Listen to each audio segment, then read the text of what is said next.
The world at night. Now I'm standing on top of Meteora, Greece, home to these bizarre limestones and home to some unusual monasteries on top, waiting for stars to come out. What is there at night that fascinates me so much? What is there at dark that is so attractive? It's the connection to the earth and the sky at the same time. And my work in the past 3 decades has been focused in these night environments to both cover life at night, stars at night, places at night time. And I feel peace, comfort, connection, purity at night time. And that's what takes me back to these places, explore the darkness. It starts at sunset. It's not really about astronomy the whole time. Sometimes it's more about atmospheric phenomena. Right now you're looking at the distorted image of the sun as it's shrinking onto the horizon and disappearing. Soon after sunset you start to see phenomena such as the Earth's shadow. Now we are in Grand Canyon on the border of Utah and Arizona. As we are moving up, you start to see a blue band on the eastern horizon as the sun is setting on the west, and it's creating this shadow of our own planet on its atmosphere. The Earth's shadow, also so-called the belt of Venus, is visible on every single night, right after sunset and also before sunrise. So every 24 hours you have twice the opportunity to see it, but it's not always this clear because you need transparent sky, open horizon, which is not really accessible in urban areas. So pure natural location, especially high altitude like this, is the best place to see it. This is in Tenerife, Canary Islands. You're looking at El Teide volcano.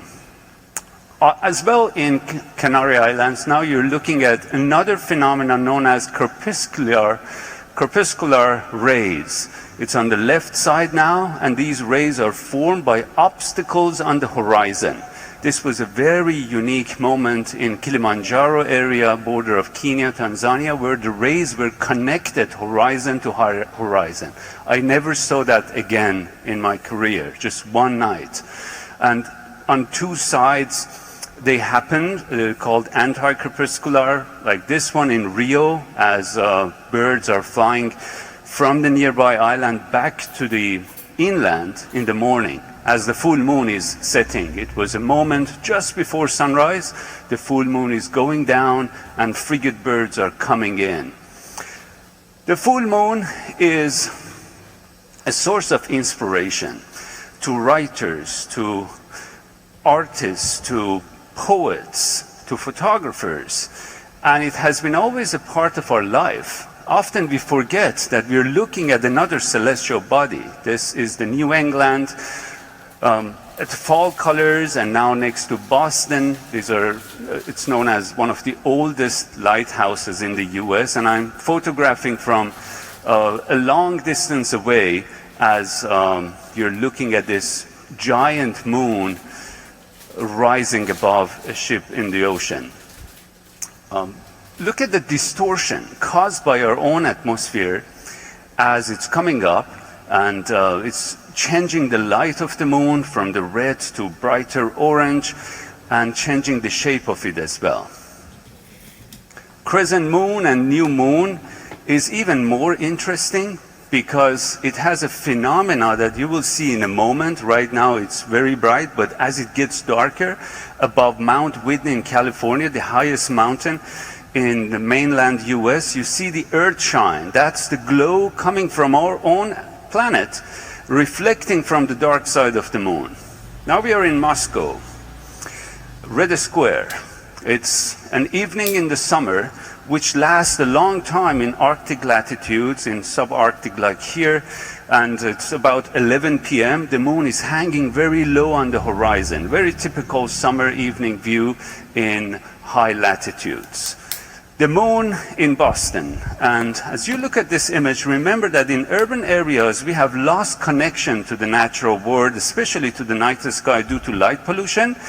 But there are still few elements of the universe which are visible. Moon and few brighter stars and planets especially. Time to time they come together and make more interesting phenomena for an urban stargazer to see. Story of moon is connected to the beginning of my passion to astronomy. The first look at the moon using a borrowed telescope from my neighbor started my journey at the age of 13 in the early 90s on the top of our apartment in Tehran. This was the view I saw, and I can still remember that moment second by second. It was like being an astronaut about to landing on the moon. And it's so much details visible with such a small telescope, it's quite striking. And I guess this can affect any teenager nowadays around the world, just a simple look at the moon. Deeper in twilight, we have another phenomenon time to time, and it's a great or a bright comet. This was the comet of 2020. We had another bright one in 24, and nobody knows when is the next one